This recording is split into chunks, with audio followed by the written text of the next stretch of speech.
laporan terkini yang dibentangkan pada hari ini mengesahkan beberapa perkara. Saya rasa adalah penting untuk kita highlight. Saya baca dari muka surat pertama hingga muka surat terakhir dan boleh dirumuskan. Kerana sebelum ini menteri yang bertanggungjawab pada masa itu telah menyatakan tentang satu projek panggil Flying Car. Kalau semua ingat, projek kereta terbang yang telah menjadi isu hangat sebelum ini.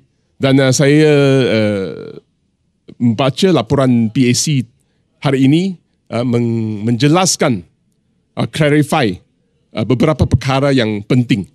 Pertama, iaitu super drone ataupun kereta terbang bukan keutamaan kepada Medak, bukan keutamaan kepada Kementerian Pembangunan Usahawan dan Koperasi. Apa yang dipetik daripada laporan PAC ini. Kedua, the investment of 20 million ringgit Malaysia into Aerodon Venture Sdn Bhd is independent from the statement by the then Minister of MED, Minister of Entrepreneur Development, Menteri Pembangunan Usahawan pada waktu itu, yang berhormat Datuk Seri Muhammad Rizwan bin Muhammad Yusof, Ahli Parlimen Alor Gajah. Ketiga, pelaburan 20 juta ringgit Malaysia dari syarikat GLC yang bernama WTSB, Venture Tech Sdn Bhd, sebuah anak syarikat milik penuh MIGHT, iaitu satu syarikat GLC, dalam syarikat AVSB, Aerodon Venture Sdn Bhd, sebuah syarikat swasta, adalah khusus untuk pembangunan pusat pemprosesan data dan pendidikan di Cyberjaya seperti dalam perjanjian pelaburan.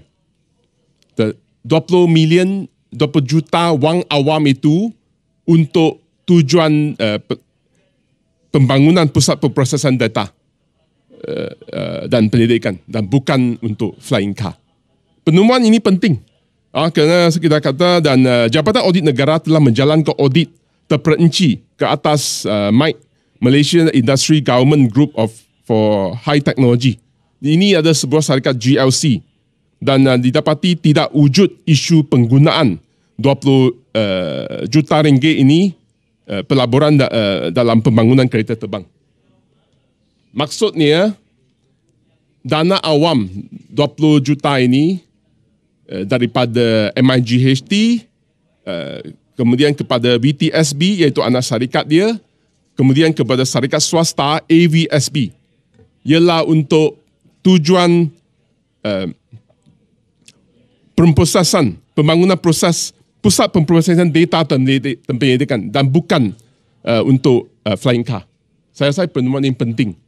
Kerana sebelum ini kita dengar banyak pengumuman oleh Menteri Alor Gajah.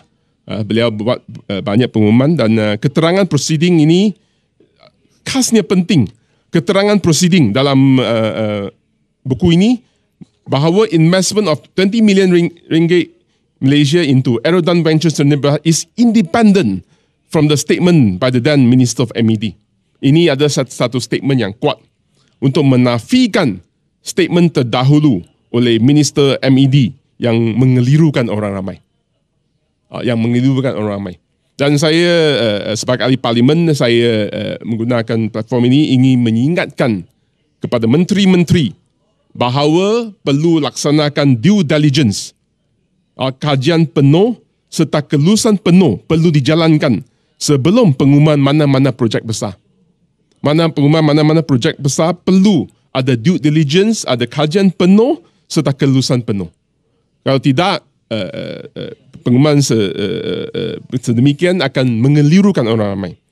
Saya juga mengingatkan syarikat-syarikat GLC, Government Link Companies, perlu spesifik dalam urusan pelaburan dan urus niaga mereka, dan perlu ada ukuran outcome based dan results oriented untuk memastikan public funding digunakan untuk tujuan spesifik yang produktif. Akhir sekali saya ingin mengucapkan tahniah kepada PAC Parlimen, Public Accounts Committee Parlimen, kerana menjalankan tugas check and balance untuk safeguard public funds, untuk memastikan wang awam digunakan untuk tujuan yang sepatutnya dan bukan atas suatu projek yang diragui keberkesanannya. Maksud dia melalui laporan ini dengan jelas tiada wang awam digunakan untuk flying car. Dan apa yang disebut oleh menteri sebelum ini telah mengelirukan orang ramai.